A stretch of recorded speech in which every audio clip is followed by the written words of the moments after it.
Assalamualaikum warahmatullahi wabarakatuh. Jumpa lagi di channel Dokter IT Bedfarm, channel yang konsisten membahas tentang rawatan murai batu lomba dan penangkaran dunia burung.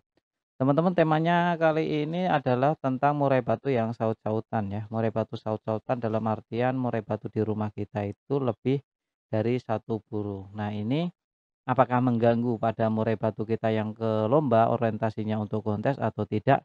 Kita simak setelah intro berikut ini. Cekidot.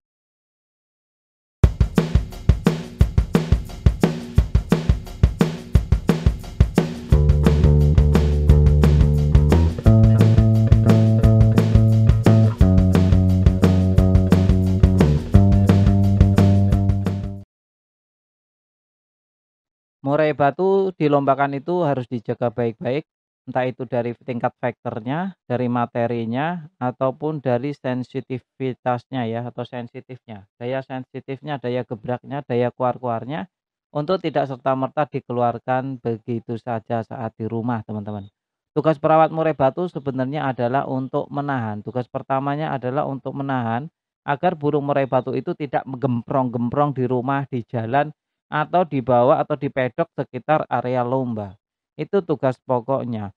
Soal murai batunya harus bongkar materi, harus ini itu sebenarnya hanya, next-nya aja ya, hanya aksesorisnya aja. Karena pada dasarnya kalau kita melihara burung murai batu yang sudah bermental sesuai dengan Menpack yang kita, rekomendasikan tentang mental ya, ada di Menpack nomor 1 tentang mental atau TRA atau gen, itu sebenarnya sudah memiliki pondasi dasar untuk murai batu itu kuar-kuar. Nah, yang jadi masalah kuar-kuarnya di mana, ini adalah tugas perawat, tugas seorang joki, ngeremnya, ya, nahannya, ya kan, yang menjadi wadah atau tempat atau bendungan agar luapannya tadi itu bisa diarahkan. Joki itu seperti, ini teman-teman, membuat bendungan, ya, bendungan air. Paham kan bendungan air, ya? Waduk waduk, tahu ya waduk ya?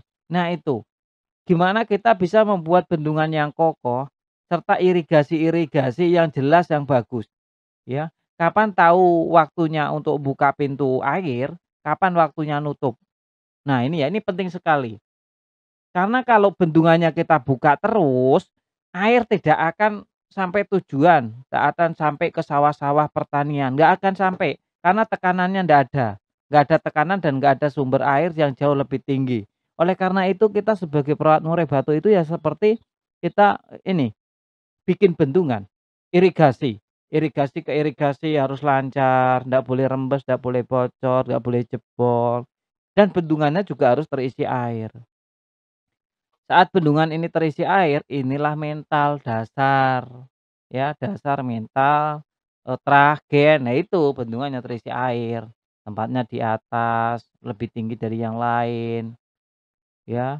Jadi ketika kemarau tiba, baru pintu airnya kita buka. Itu tugas kita sebagai joki atau perawat murai batu.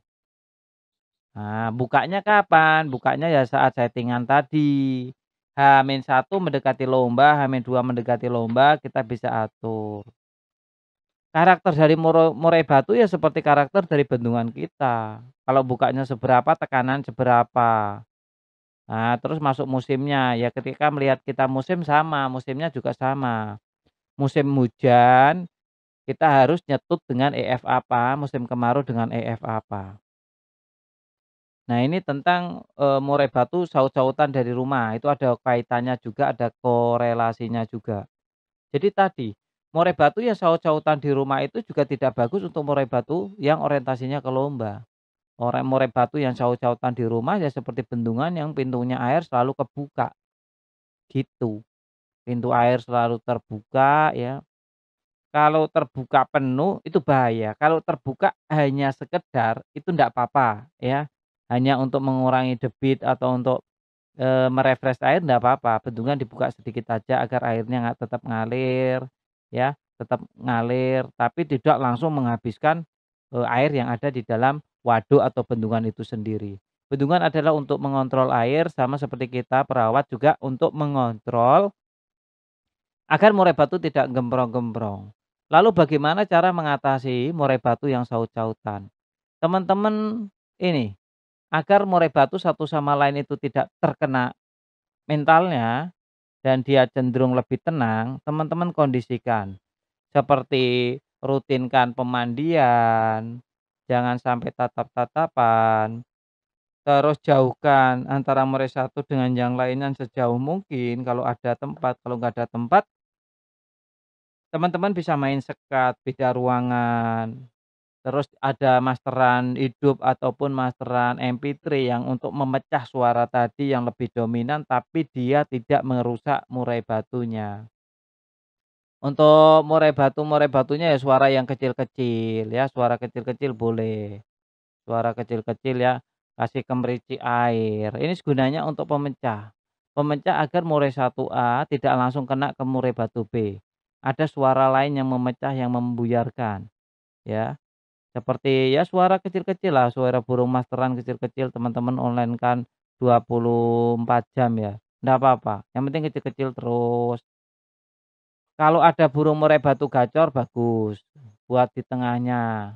Jadi untuk murai batunya itu nggak fokus ke murai batu lain. Nah ini bagus sekali untuk murai batu kita. Dan yang paling penting adalah ya bendungan tadi.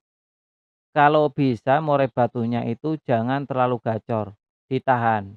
Ya ditahan untuk ininya, eee, EF-nya jangan terlalu tinggi saat di rumah. Ya ini, suka duka kita melihara burung murai batu gacoan atau kontes yang lebih dari satu, ya seperti ini. Apalagi kalau tipikal vektornya tinggi, maka sebenarnya sedikit kerepotan. Dalam artian kita itu terkadang sudah menyeting burung murai batunya tinggi, lantas yang satu malah nggoda gitu loh. Yang satu nggak mau diem karena settingannya udah tinggi, itu juga sering terjadi. Ini yang membuat murai batu kita ngempos saat di lapangan.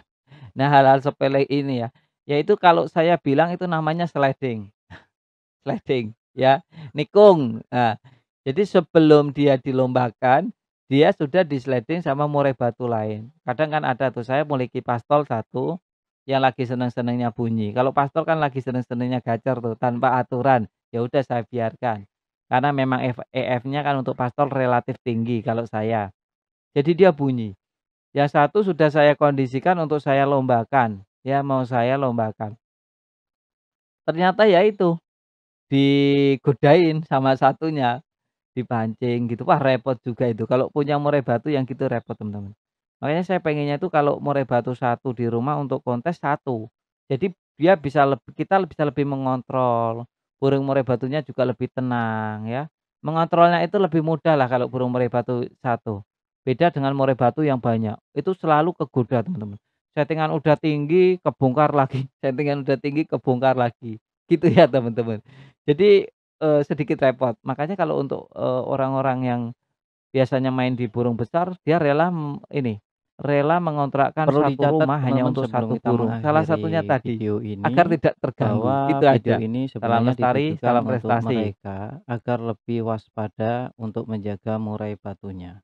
Tapi kembali lagi ke teman-teman semuanya, mau dijalankan silakan, enggak juga enggak apa-apa.